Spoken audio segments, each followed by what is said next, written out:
What's going on, everybody? It's Chris K from Burning the Red Shirt here with Andrew Katz. I think we're going to go right into it. Andrew and I were talking pre-show, and we're like, we got to stop wasting this content. It all started with a proposed dynasty trade offer from Andrew, straight out of the blue. Haven't asked him about or talked about any of our team or roster and how it looks for the next year. And he said, what? What did Andrew suggest? Well, I was thinking earlier when I was rocking my son to bed, I was like, well, I have like a zillion QBs. I love them all. They're all my I am the shepherd to my sheep type deal, but I know Chris loves Bazooka Joe, and I could use really anything other than QB, but I want Marv, and how can I need to give you something else good too. And I couldn't remember anyone else on my team because all my skill guys just up in peace for the NFL, for the league. But then I was pulling up my roster now, and I see Worthy just chilling there. So I'm like, oh, first round pick last year. Maybe Chris. That's all. Maybe that's the main data point in Chris's head. We'll do that, and we'll send Joe Milton his way and bring back just Marvin Harrison over to the good guys. So Bazooka Joe and Xavier Worthy for Marvin Harrison. Right off I would say that's a bad deal by any means. That's a pretty solid offer, I think. Where did they go in that mock that you did? Well, I'm not supposed to talk about the mock. Oh, okay. Out of respect to Jared, for sure. Jared from Chasing Natty, obviously. They went pretty early, though. Like, I think they went like 3rd and 5th round. So basically, the problem is Marvin Harrison's like the number 1 receiver, I think, by a good bit, which he's going to release. I was looking at betting him for the Heisman today. It's not a bad idea because their quarterback is going to be Kyle McCord probably, right. And he's not going to Harrison's going to have such huge numbers that McCord might have great numbers, but that Harrison season could be huge. But and you can dream on a scenario where McCord just funnels endless targets to Harrison through the high school connection, through progression of what happened this year in terms of Harrison just already getting insane targets. And incredible. What was the Devontae Smith script, right? It was basically McCord doing Mac Jones type stuff in terms of not necessarily taking over games on a top team and Waddle getting hurt, right? And then it was just all Smith all the time. So all you would need really is Ohio State to be good, McCord to be competent, and Igbuka not to catch fire, right? And you could see just Harrison approaching like 2K yards or something in that realm. Yeah, I think a couple of things go well for Harrison. The first would be that I don't think McCord's going to do anything rushing wise to score a ton and look impressive to any voters. And then also the way they just use Igbuka is horrible. He's like their bubble screen guy. Yeah, and it's just this. Why he's so good? Why would you do that? And just short crossing routes. Yeah, so I think there's a lot, and Marvin Harrison has a couple of things going for him too, right? Incredible talent. He had an incredible sophomore year, so people know him. Big name, obviously, with his dad being the Marvin Harrison, which is just such a what an iconic, cool player. He wasn't the flashiest of players, but Marvin Harrison screams nostalgic 2000s to me. You know the conspiracy theory about him, right? I don't. That he killed a man in Philly or something. What's up with receivers in the NFL just doing things like that? Well, which do you think is more likely now that we're in the pre-show and now we've touched on 2 good conspiracy theories within 5 minutes? That Marvin Harrison killed a man, or that Gaddis fucked Xavier Worthy's mom? I think Gaddis totally happened with Worthy. Yeah. I thought you were going to go, what's more likely to happen? His dad killing a guy or Marvin Harrison winning the Heisman? No, that's not a conspiracy theory. We're just. I know it's not a conspiracy theory, but I thought you were going to do it. DraftKings has him at 60-1, which feels. That's not a bad number at all. No, you could. Devontae Smith was hundreds to 1 preseason, right? So from that perspective, it's okay. And also, everyone knows what. The script for a receiver to actually win the Heisman is so exact and so precise, and you have so little wiggle room in terms of what needs to actually happen for it to occur. But I think he's got a good route to winning it though, because the only way he wins it is, he's going to be set up for a huge game potentially against Michigan, right? Like, obviously things have to happen, but the things that have to happen are decent shot and would like really catapult him. He's going to have a great year regardless. But have you looked at their schedule? no, I think I know they play Notre Dame in like the 4th or 5th week. It's about as difficult as their schedule could get. At Michigan, right? Yeah, okay. At Michigan, at Notre Dame, I believe at Iowa, and at Wisconsin as well. So, like you know how ESPN will always just stick Ohio State in prime time when they're favored by 30 and pretend like it's a real game. Like there will be actual showcase games and actual games where they're expected, like the chances of them winning, the Bill Connolly thing where Georgia was 90% to win every game or whatever. You saw it today. Like Ohio State might actually have like 4 games where it's below 80%, which could be exciting, right? Yeah, they start with at Indiana, which is just always funny because it's like a Big Ten game on the road. It's like Ohio State, the disrespect. Like you said, at Notre Dame, they play at Purdue, but I don't think that's going to be the same fun like Purdue's, sneaking a win out. But like you said, at Wisconsin, at Rutgers, your guys. So yeah, I think there's a shot. You got to earn it, right? Like part of Devontae Smith winning is because he had big numbers and big games against the best teams. So totally, I could see that happening. But so yeah, I think a couple of things we wanted to discuss here. Are you accepting? I'm not accepting. No. You got to remember, I traded. Do you remember what I traded? That was a visionary trade.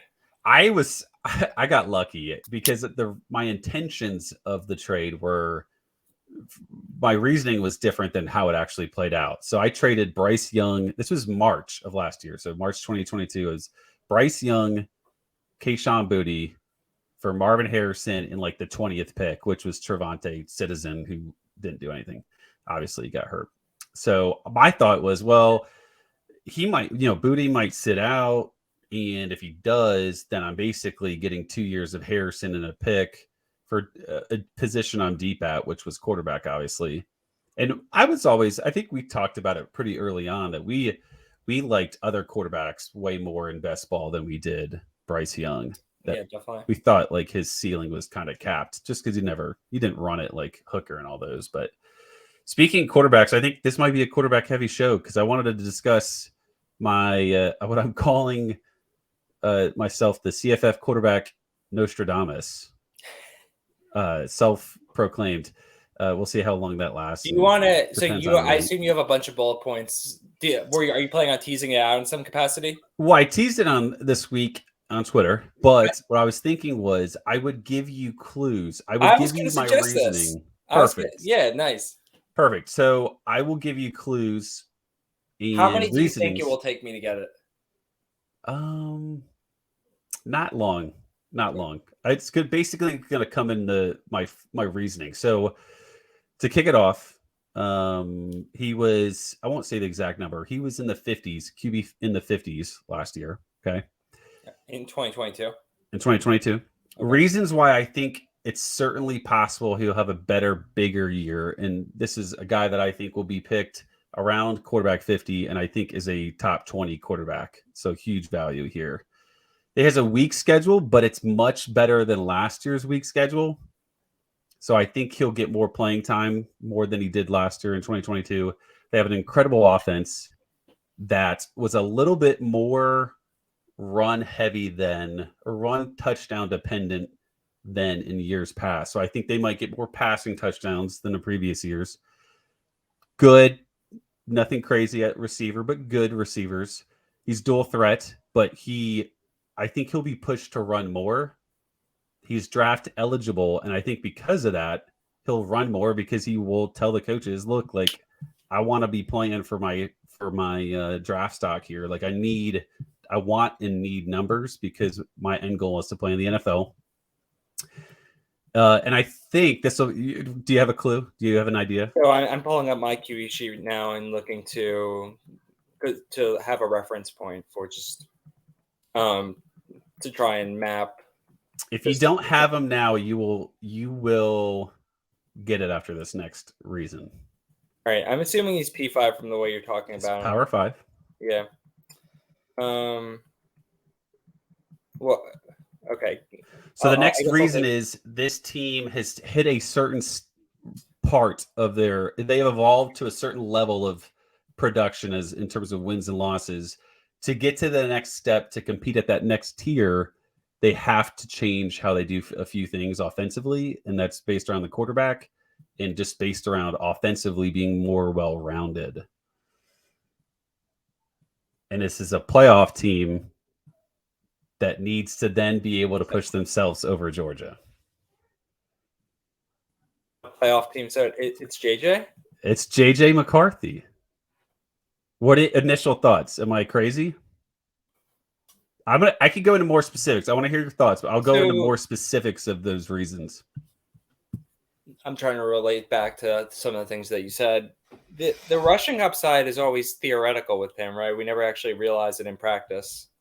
Well, yeah, they just didn't really run him much. He's kind of like a Bryce Young and a CJ Stroud in that, like, he can move, and he probably moves better than both of them. But they just didn't move. Like, they just didn't rush. He had 70 attempts last season, 2022.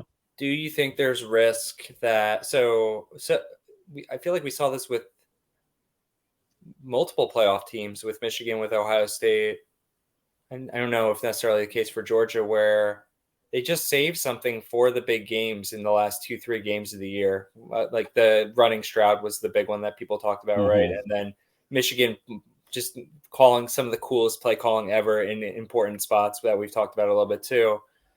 But at a grander scale, could like the idea of shifting their balance of their offense, is that something they would do across the greater season, or do they just break it out down the stretch? And that's huge risk potentially.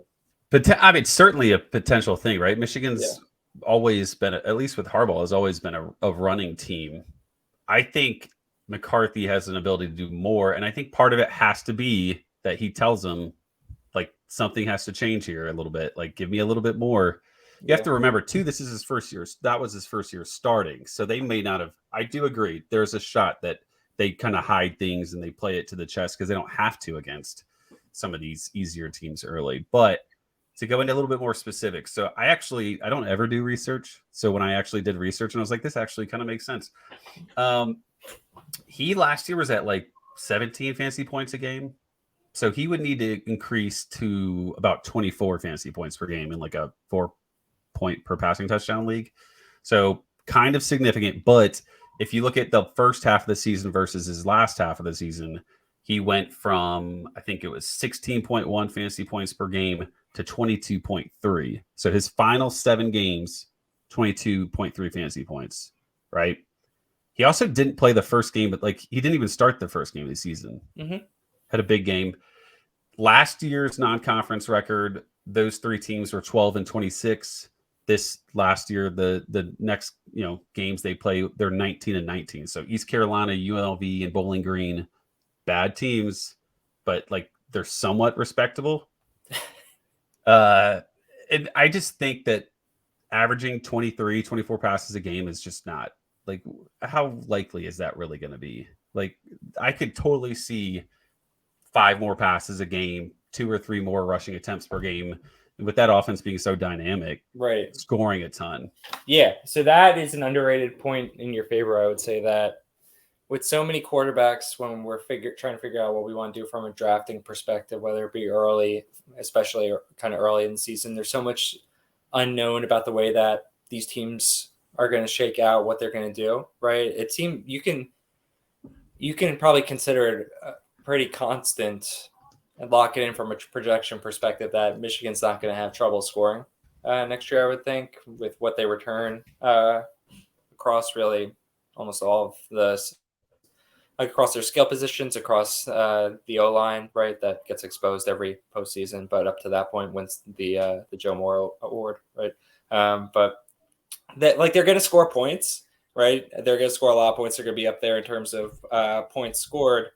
So it's not like you need, for this to come to fruition, it's not like you need the team to seismically shift what they do from a production perspective. You just need a little bit of that production that we feel is pretty constant and pretty guaranteed to shift in his favor.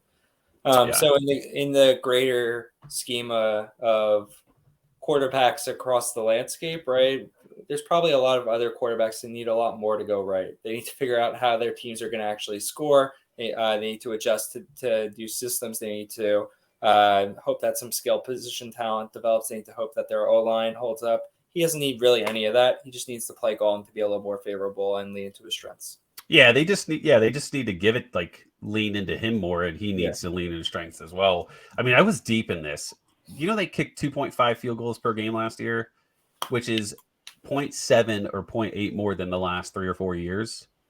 Dude, they know that Jake Moody's like Moody is so good, yeah. and it seems stupid to go that deep, but like they're Is he not back? going to have. No, he's gone. He's They gone. couldn't find another year. Couldn't find another year. Yeah, so they're going to have to. There's potential where drives will be extended or be pushed because of the fact that they're not going to be able to kick a 50-yard field goal. So, that was, I saw that with like Auburn back in the day with Carlson, the now Raiders kicker. Like, they would just kind of say screw it on like 3rd and 12 on the 35 because they just knew that Carlson was going to drill a 50-yarder. So again, this has to be, I always like to pick somebody that's going to be a little bit more off the cuff, a little bit deeper of a reach. Saying like Jaden Deloria is going to go from like QB 30 to QB 20 is not cool, right?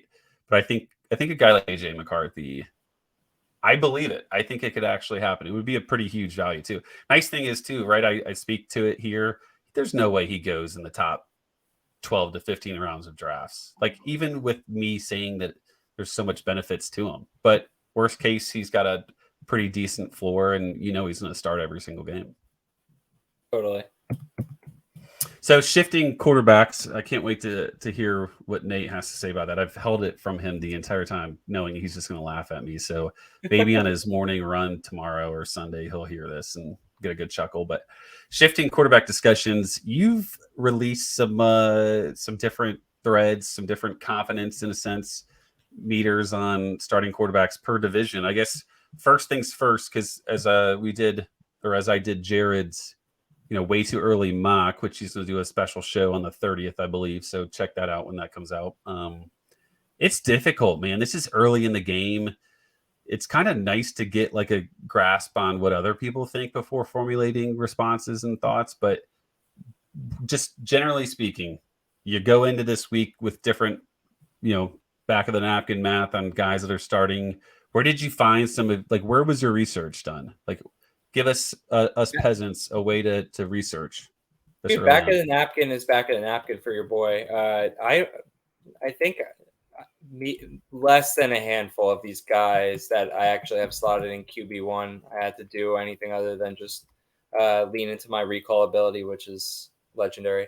The QB2 stuff, I definitely had to do a little more research where it's like, oh, I know that idiot from Bowling Green got snaps in the bowl game. What's his name? Does he have eligibility? So when I got into some of the conferences, so first of all, let me preface that actually, in terms of actually figuring out the names that I wanted to slot into QB1 and QB2, I felt pretty good. But what I, of course, I had no idea about was eligibility. So I had to do a decent amount of research there and try to understand if some of these guys come back, are able to come back.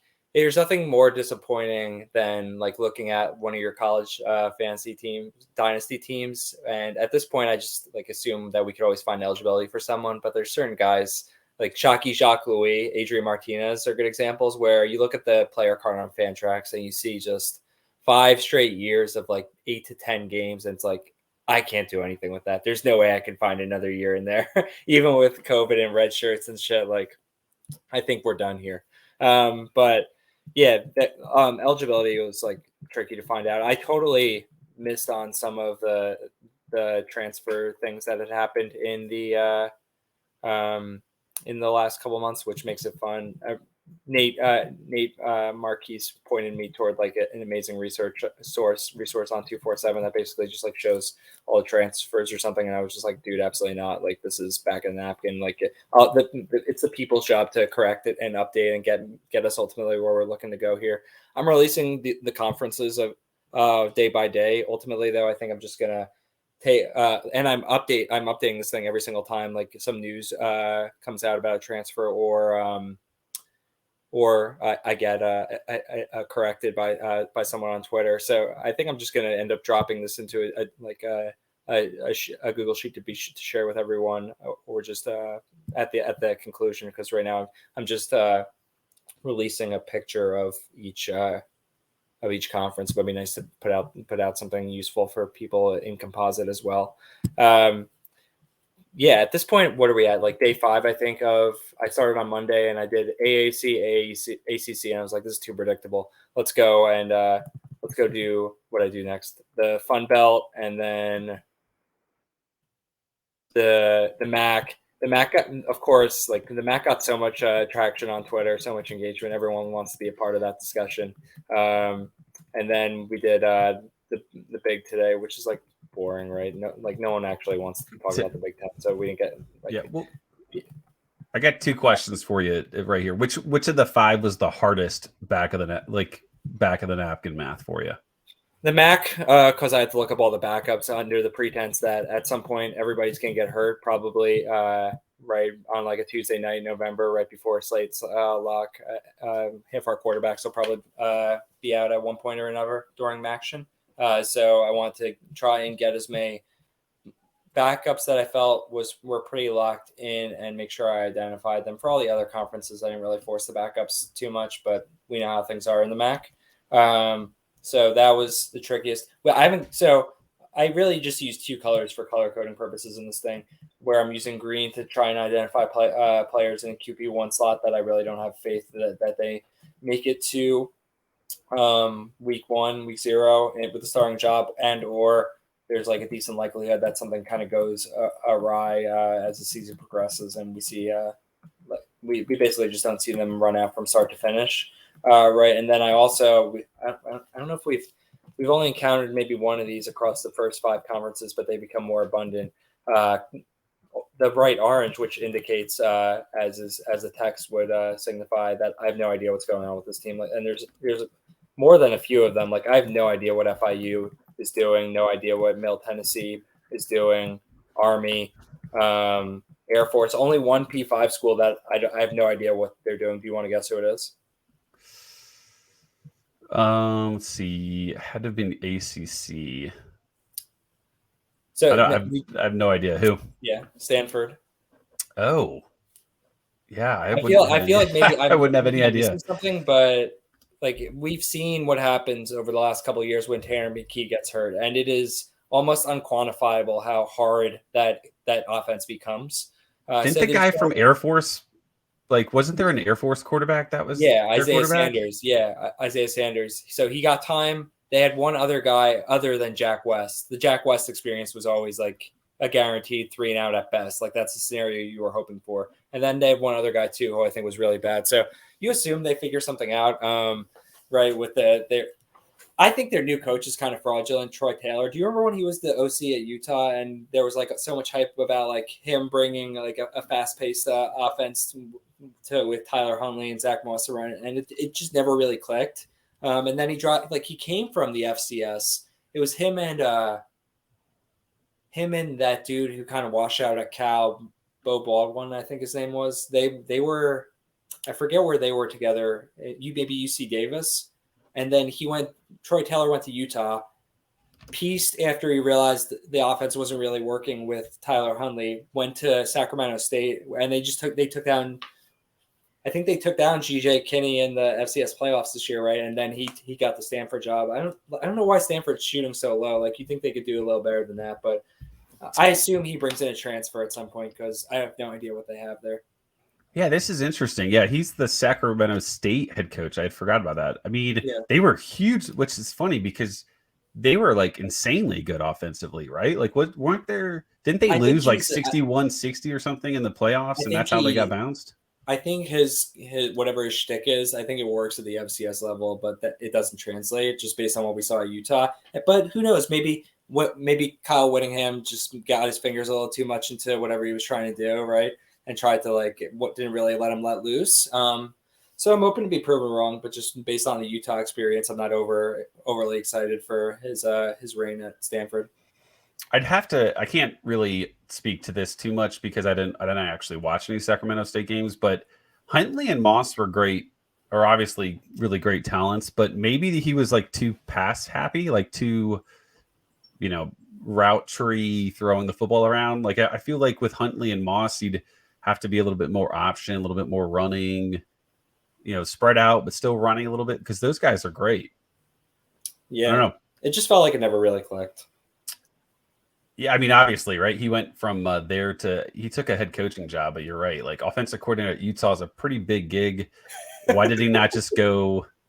Like no no G5 school was calling. He's in the West. Like he couldn't grab a Mountain West job.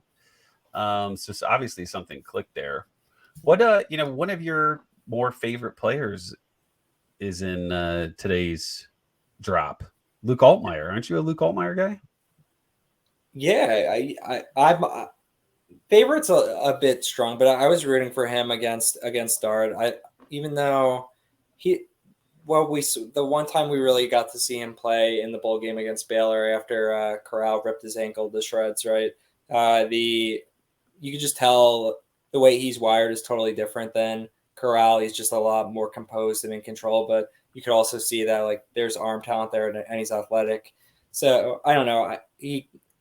He gained a soft spot in my heart coming out of that game, and also just in conjunction with that, seeing Dart come in and just you kind of figured how that was going to play out. I was rooting for him. So what he was in the news today though? No, he was your Big Ten. You dropped the Big Ten and yeah. What should I expect out of him? It'll be super interesting to see what happens with him at Illinois because they lose a decent amount, right, with Chase Brown leaving, and I think they lost. Like you look at a mock draft that for the NFL, right, and there's 3 of their awesome defenders go in the first 50 picks, but it seems like they return a lot too on defense, and even losing their defensive coordinator to Purdue, right? The dude went to go be their head coach. It seems like they've got a good thing going. So I would like to see what their offense looks like with a non-Tommy DeVito quarterback, a guy that I think I believe in and could maybe let it rip a little more. So they brought him in. He's going to be the dude. Let's see what happens there. Let's see if we can get him a couple weapons on the outside maybe. Yeah, my only concern is he seems like he could be fun, but my concern would be it's Bielema. He loses Chase Brown. Good sign for a quarterback. And I wasn't all that impressed with McCray and Love, those guys in that bowl game against Mississippi State. And they return Isaiah Williams, which shockingly I didn't think about that. I was just looking at doing research for this way too early mock and came across that Isaiah Williams, fairly positive, is returning for 2023. So that's a nice one for their offense. So definitely. Assuming that I got that correctly, got that correct. But I think you did. I haven't heard his name at all in terms of declaration. I feel like I would hear his name in drafts because he's kind of got that nice elusiveness out wide. But I love the fact that from Minnesota, you just put Alex K. Like he didn't even try to spell the last name. Yeah, that's how you know it's back of the napkin. Exactly. He can't possibly be the quarterback, right? Like they brought in all these receiving weapons. Is that what they're going to do? You think? Would you put it past Fleck? No, not at all. Yeah. But it just feels like a waste of pit. If they don't change their this is the perfect time to change their offense or recenter it. Let's say they added a ton of receivers, almost like UCF did last year, right? Then they lose Tanner Morgan, their starting quarterback, so there's no allegiance to a guy necessarily. They lose Mo Ibrahim, so that stud running back is gone. This is the perfect time to start fresh. Yeah, I believe it. I'm in. Any other fun thoughts or feedback from doing these the last couple of days? Any position group, or I should say, any like quarterbacks that like really The Ball intrigue you? State discussion was really good. It feels like none of us really want to see the Lane Hatcher experience to the max so much as we want to see what Kyle Kelly can do, and just interacting with some Ball State people makes me think that it's not like one of those predetermined transfer comes in, transfers job type deal. Battle it out, see what happens, and that could totally be fun from a fantasy perspective. They're the team that just threw to the tight end a zillion times, right? And they've got Marquez Cooper coming in for Carson Steele, so you figure, dude, I've been messing, or I guess we'll talk to this maybe a little more. I don't know what you have on gender or anything, but I've been messing around with like play-by-play data and trying to filter out garbage time and do cool shit with varying results. But after I got the data where I thought it was a good spot and it really turned out it wasn't. And I was looking at like share of rushing yards and stuff like that. Dude, what percentage of his team's rushing yards do you think Carson Steele had? I mean, he was getting like 70% of carries, so I'd say 75 to 80% of rushing yards. It's like 83%. Yeah, because you got to think they don't run it their quarterback didn't run, and right. I don't know if I could name another Ball State running back. You can. They were immaterial. So I will say my thought on Lane Hatcher is, we are a bunch of Mac enthusiasts and loyalists, right? Yeah. I don't want some secondhand transfer quarterback, right? Like, I am here to support transfer quarterbacks to the Mac, but only if it's like the first time he transferred. Connor Basilick, no. Lane Hatcher, no. But like if Jeff Sims were to go to Bowling Green, like Mox and I were trying to put in the air, in the atmosphere for weeks, maybe months, I would support that 100%. But I don't want no second and third transfer type, like, because that just feels like a move to me where he knows I got to go to the worst conference. That's the only shot I have to play. But like Jeff Sims is more thinking I could get some playing time out of school, so it's a little bit different mindset. So I want to come to one bigger takeaway about this thing, this waste of time that I've been doing in a second. But for the MAC, I think the main takeaway is, so we've seen all the players leaving the MAC and going to different places, right? It's been like a theme of the offseason so far. But I think largely I think it affected the other skill positions more than it did quarterback. Quarterbacks returning are like, it's not, there's a decent amount of talent there, right? DJ Irons at Akron, the Kyle Kelly, Lane Hatcher battle, fine. Matt McDonald, I guess they couldn't find another year for him, so Basilek comes in. I think Cole Snyder sucks, but it could be worse at Buffalo. And then we get to like fun guys, like whatever is going to happen with Bert Emanuel and Jace Bauer, Devin Carr, dude. So I feel like Kent State ends up bringing in a transfer. I don't think Devin Cargman actually starts, but did you see Matt Johnson's the OC? I did not see that. That's exciting. That's Kent State, right? Like, yeah. Once their coach left and then everybody else left, it just went from being like the coolest offensive team to like the team I am the least confident in, that I think would be just an awful place to look Matt for Johnson. talent. What do you think kind of play? What do you think he's not gonna run some boring ass offense? He's gonna try and do some real fast paced fun stuff. And they've said as much, right? Even though they didn't necessarily back it up with respect to the head coaching hire, that they are going to try and keep things like, so when Sean Lewis left, they basically came out and they said like, hey, we want to keep the momentum in terms of what we were doing with respect to offensive identity. And then they hired that dude from Minnesota or whatever. It's like, okay, you just lied. But seeing Matt Johnson in the OC position makes me think that like, okay, maybe we will have something representative of the identity that we've gotten used to there. But then, okay, moving on. Austin Smith, Eastern Michigan, not necessarily super exciting, but Brett Gabbert, I think Rocky Lombardi has another year, which is like, he does. I mean, that's why he didn't play. That's why he didn't play at the end of last season. I think they purposely. I mean, he was hurt, but they were like, "Well, he's not really that healthy, so we might as well Yeah. just sit him and then get the extra year." Yeah, so getting another year of Brett Gabbert and Rocky Lombardi, and Curtis Rourke and Daquan Finn, like those are Mac rocks upon which we can build our church of Maction. So that's nice. And Western Michigan, they need to figure something out because that Bourget guy, like they tried to pretend he's good, he's not good. But overall, I think that things are looking up relative to where I expected them to look going into this exercise with QBs in the MAC. I think that there's talent there, and like we don't need to worry about what Maction deteriorating into what it looked like 5 years ago when, like the quality of talent was poor and it manifested in there being no scoring. I think that we'll continue to see some fun games. Overall, I think there's a lot of talent in the MAC. Like and I think that's one thing I said to Jared or somebody the other day was like, we have to, like this offseason, like don't let me forget that like MAC has like studs, right? Yeah. Like, why were we not taking like Ball State play? Like, why were we not taking Carson Steele somewhat early? Like some of these guys were studs, and it's 20. Hindsight's 2020, but like Curtis Rourke, assuming he's healthy, is awesome. Sam Wiglusz is awesome, assuming Rourke is healthy. Finn is great. All these different quarterbacks are interesting enough, and they will at the very least crush it for 7 to 8 weeks a season. So definitely. I think we can't forget about them when we start drafting. I agree.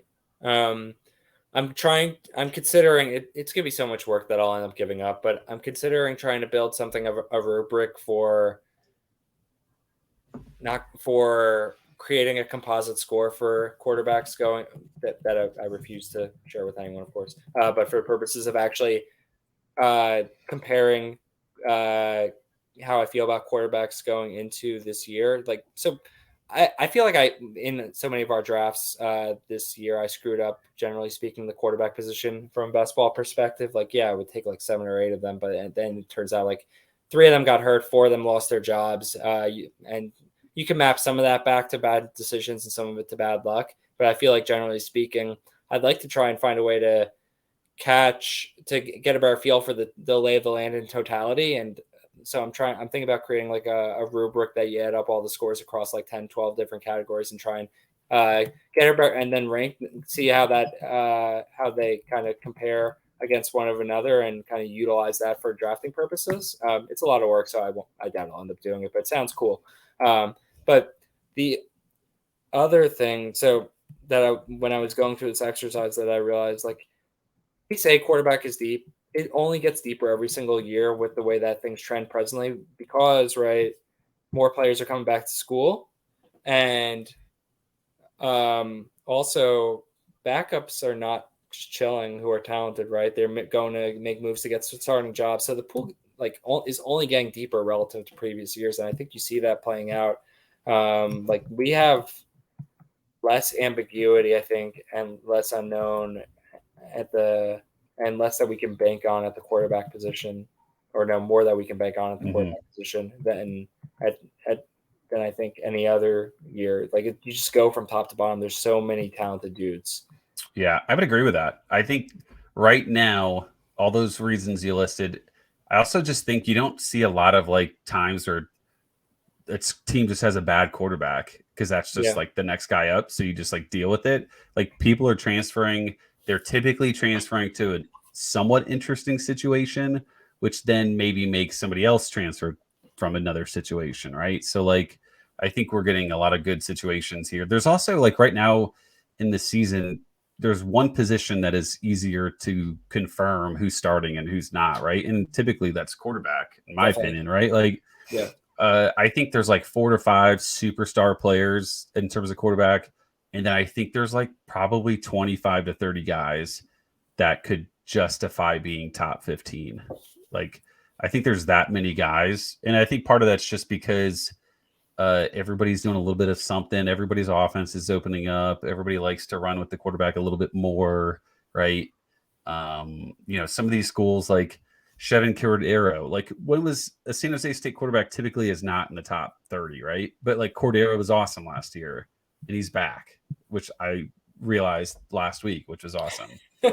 So the depth there is really, really nice. And people hate on the portal because it's like, well, you don't outwork the other guy and win the job, but it's great from our standpoint. Totally. So, any final thoughts on your one a day? Are you doing one Saturday, Sunday? What conference should I do tomorrow? I mean, have you done the Mountain West? No. I think Mountain West. The only unknown is Air Force because Zeke Daniels entered the portal, right? I think he did, which is Yeah. weird And for then an Air Force there's a player. lot that is set in stone, at least how it looks. Are you hype on Clay Millen again? Yeah, he's gonna have a monster year, of course. I can't believe that they didn't score 20 points in a single game last year. It's one of the most amazing. It's pretty incredible. It's amazing. How do you and they still won 3 games with that being the case. But the only guy that I feel like really has to fight or look over his shoulder is Hawaii. I'm assuming I have Shager in there right now. I guess I should put Joe Yellen as the backup. He's still there for now, right? But yeah, everything else feels very set in stone. We'll do the Mountain West tomorrow. I think that's a good one. Yeah. That's a Burning the Red Shirt staple is the Mountain West. Totally, yeah. So I asked, I got a few responses from a tweet this week asking if anybody had any questions. And my favorite, both of them were Andrew related. One of them's truly related, truly flavor related from ATL Dan. Please say psych. We will wait on that one because I think you need a refresher, right? I mean, who's really drinking Trulies right now just because it's cold, right? It's not really a winter thing. That's more of a spring, summer thing. But other question was, what are your thoughts on a couple of the injured backs from last year? Braden Bennett and Alton McCaskill. So have you been officially triggered with me asking that out loud?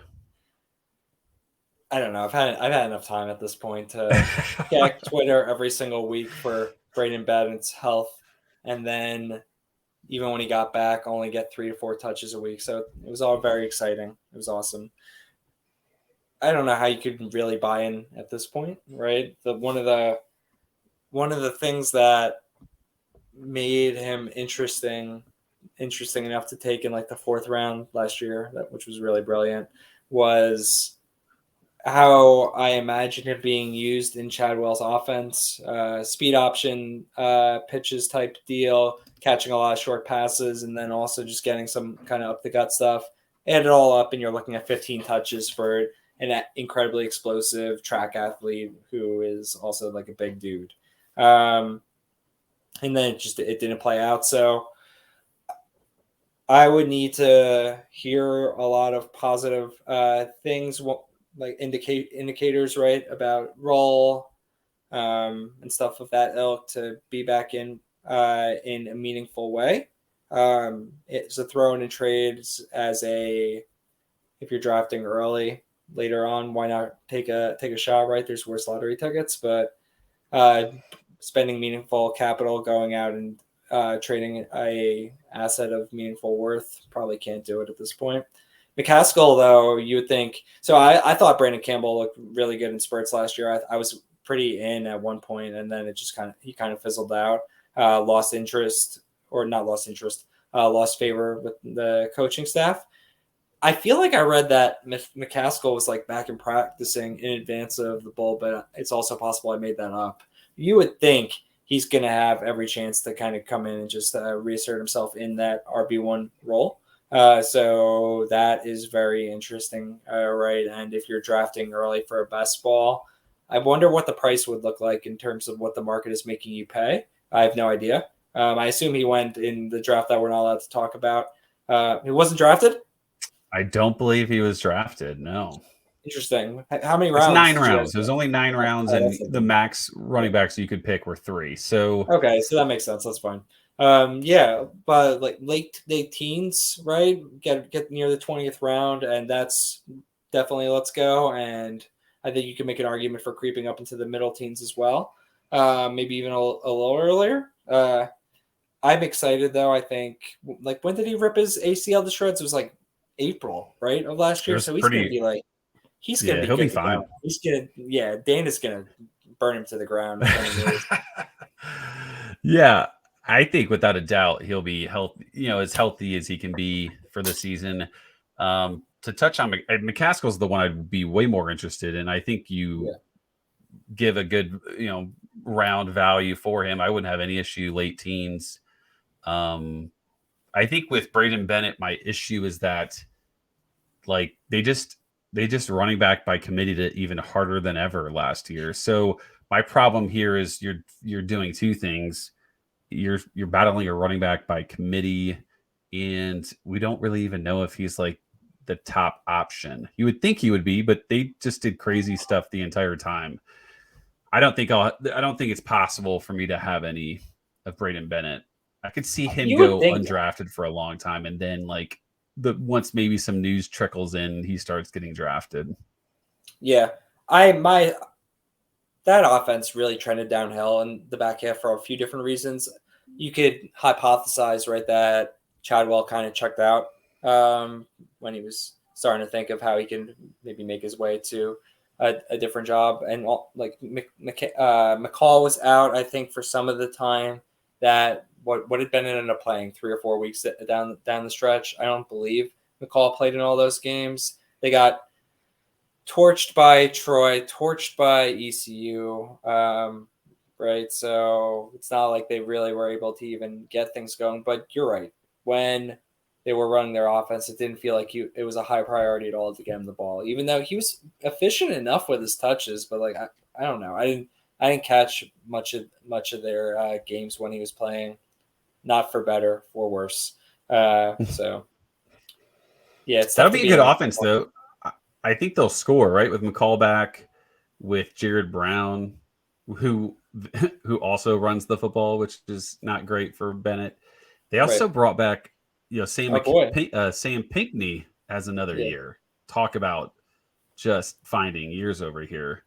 And then they do have a bunch of different running backs that are interesting. So, I think overall the offense will be interesting. What's really funny is I think Houston's offense could be lights out. Like, would there have been a better transfer quarterback of all the options than Donovan Smith to Houston? Like, that feels like a perfect. Oh, it's going to be great. Yeah, it's going to be great. Where, I know you didn't do rankings like this, where do you foresee him if in your imaginatory rankings of quarterbacks? So whenever we start talking about drafts and like draft scale, can you hear me? Yeah, you're good. Yeah.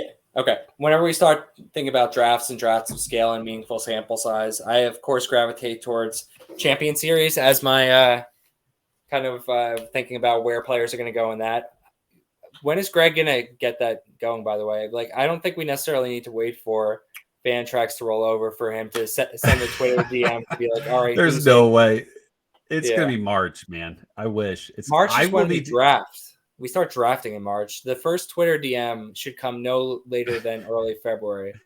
I would agree with that too. I think Greg has a duty to get this thing going. And for those when I think about where players go, though, that is kind of where my head's at. So, and that is, of course, crazy tight end scoring, right? So tight ends get pushed up. And you have to start 2. But so I would think that's Donovan Smith somewhere between like rounds 8 and 10 would make sense because QBs get depressed a little bit in that format. But yeah, that's for me, I would feel pretty comfortable around like the 20 to 25th quarterback. Really? He's not going that late. You think that's late? This is a deep. I'm telling you, there are tons of. I know there are. I know there are, but when you look at it, you have to. I mean, besides the major 5 guys, right? You got guys 20 like 20 to 25th quarterback. Yeah. Okay. Oh, round. Heck no. But like, this is such a crazy draft between like Jaden Daniels, Jordan Travis, Tyler Shuck, Rourke, KJ Jefferson, Milton, Plumlee. Even like Preston Stone, Riley Leonard, Michael Pratt. Like it's so crazy. You get to the point where like Brennan Armstrong is like, for me, outside the top 20.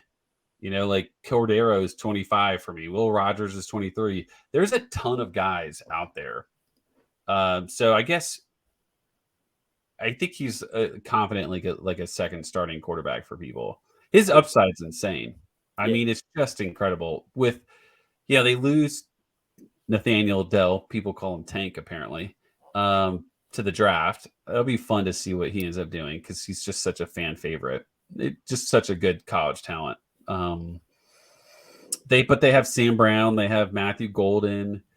They got Cobbs from Wyoming, who if you can catch a football from a Wyoming quarterback, you can catch it from anybody. So there's a lot of talent on that team, and they're super deep at running back, like we had kind of mentioned. I think that'll be a really if Holgerson doesn't make some dynamite things happen there, then that's on him.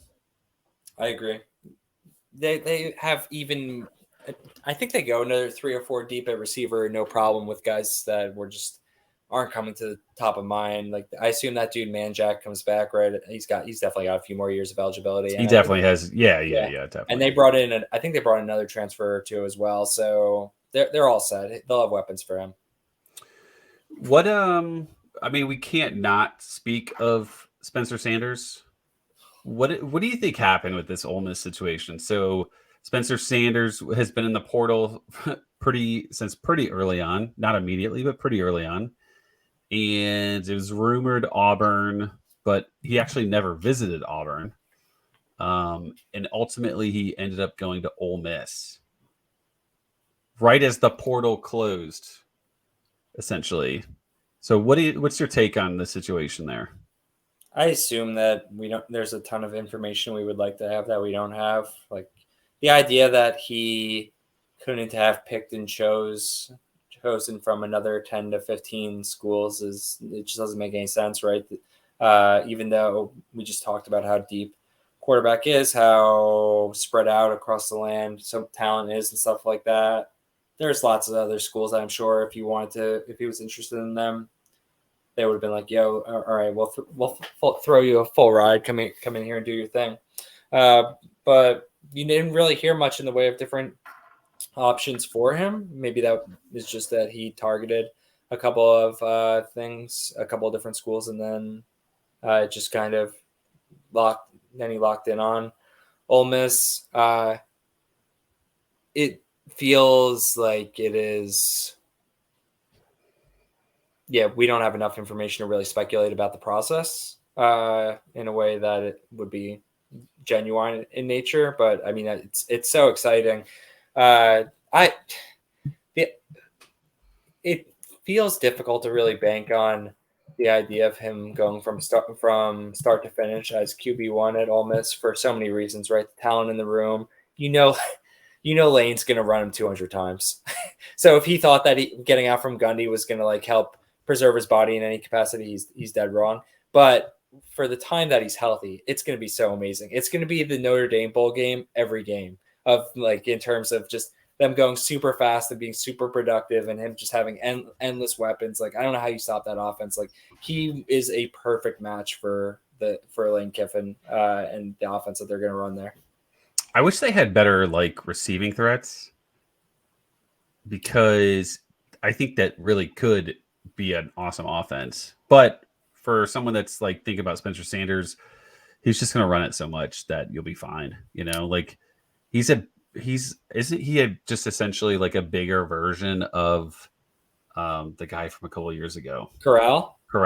Dude, how similar are they, right? In terms of just throwing and running and just confidence. That was immediately something that I was thinking as well. It's when you're from a personality standpoint, from a way that they conduct themselves on the field, from a talent standpoint, there's so much overlap there. And I think that is, I don't know who gravitated toward who between Kiffin and Sanders, but the sales pitch from one to another must have been pretty easy, right? It's look what I did with Matt Corral, and I saw what you did with Gundy when the training wheels kind of came off and everything clicked, right?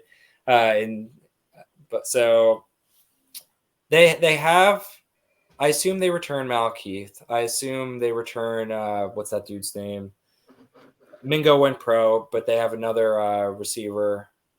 who had they have a Dayton Wade is one of the guys. I don't think he has another year. He might. Watkins. Jordan Watkins, and the other big name is Trey Harris. Not big name, but Trey Harris from Louisiana Tech transferred in. Oh yeah, so he's conceivably the receiver one, and Dayton Wade's kind of like their, I want to say more of a slot that runs it, that catches short stuff. But I think Dayton Wade's a pretty decent receiving threat.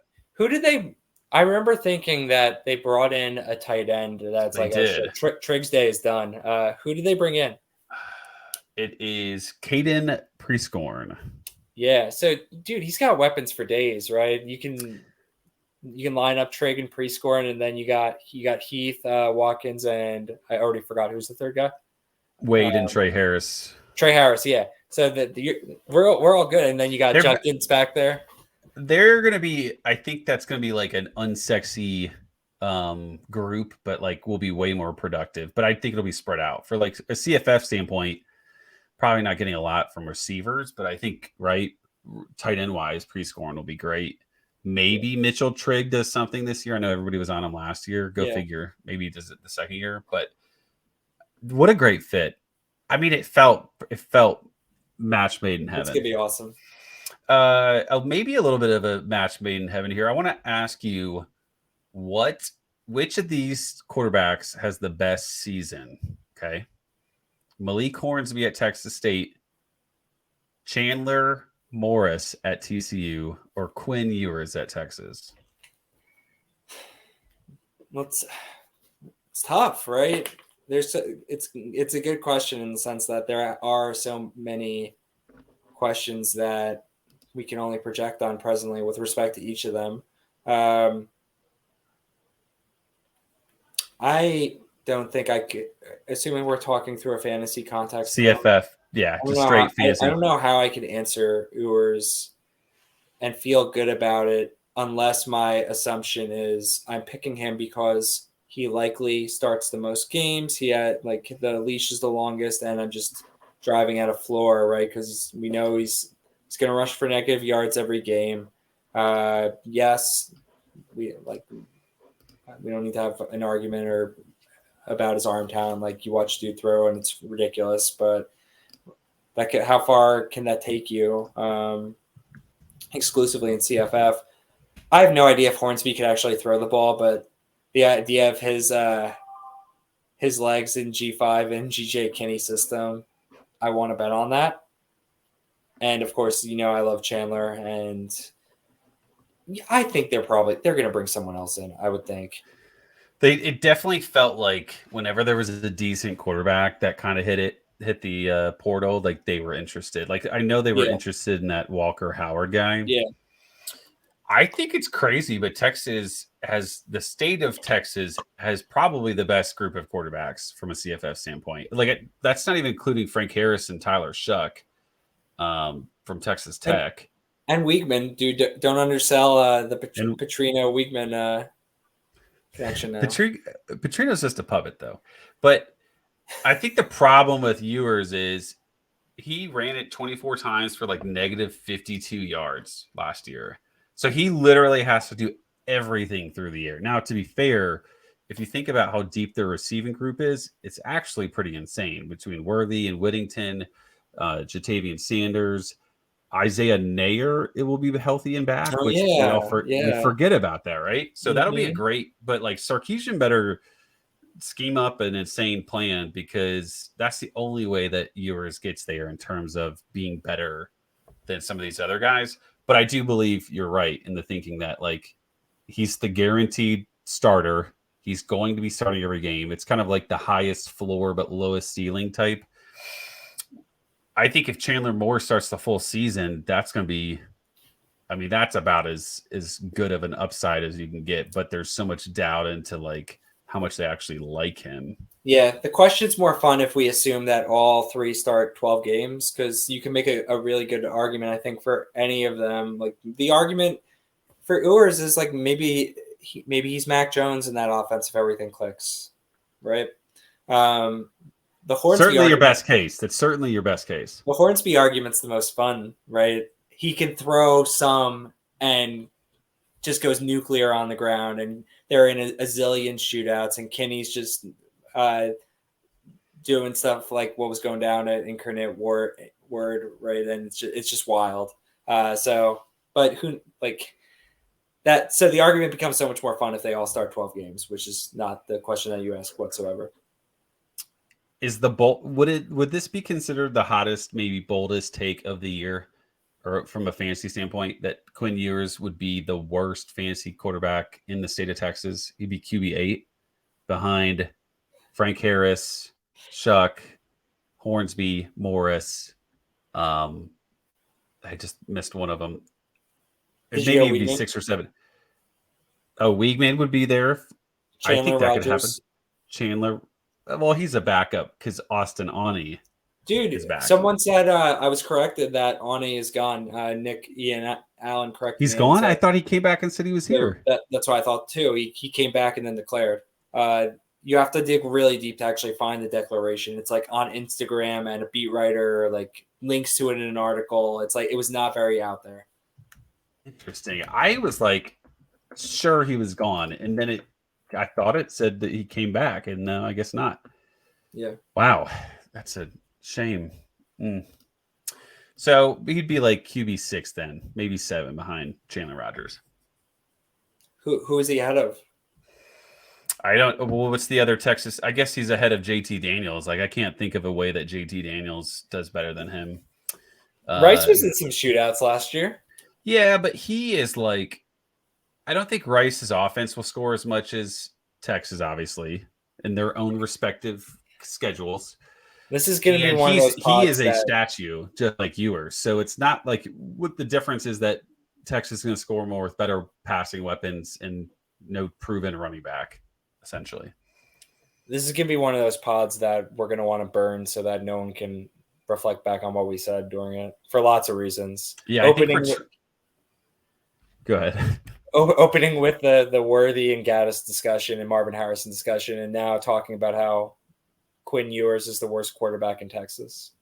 Well, the nice thing is we packed it all into one episode, so we only have to lose one episode. Like, yeah, where did this go? Zach deleted it accidentally, couldn't find it again. I think that's a good segue to leaving. But I do think that we packed a bunch of bold hot takes in this one, all essentially centered around quarterbacks. So Donovan Smith's another Texas quarterback, by the way. Oh yeah, that's 100% better than him. And Preston Stone. Literally, there's like 6 or 7 quarterbacks better than. It's an uphill battle for Ewers to claw out of the basement. He's got that Georgia motivation, where everybody thinks that they suck. So yeah, he's gonna. Sark's gonna show him this tape, and that's gonna propel the season. I'd pay Sark to put this in front of Quinn Ewers. He'd have to deal with like listening to my bullshit about JJ McCarthy, but it would be worth it. I think he would appreciate the motivation. And then he shows it to Worthy. That one I'd be worried about, because we talked about Worthy's mom, and when you talk about someone's mom, then it becomes very personal, and rightfully so. Xavier, I apologize. We meant no ill will towards it, but it's awesome. Yeah, it's all Gaddis' fault. He got fired because of it too. So, or he quit. Whatever he did, he's gone. So glad that we could come back from a mini hiatus post New Year's. We'll be keeping it. The goal is consistently every week. We don't know what day, but we'll be certainly rocking it out, and trying to get you guys some fun, different things to discuss each week. So have a great weekend. Look for some of these last few Andrew quarterback battle back of the napkin tweets, and we'll talk soon. Have a good one, guys.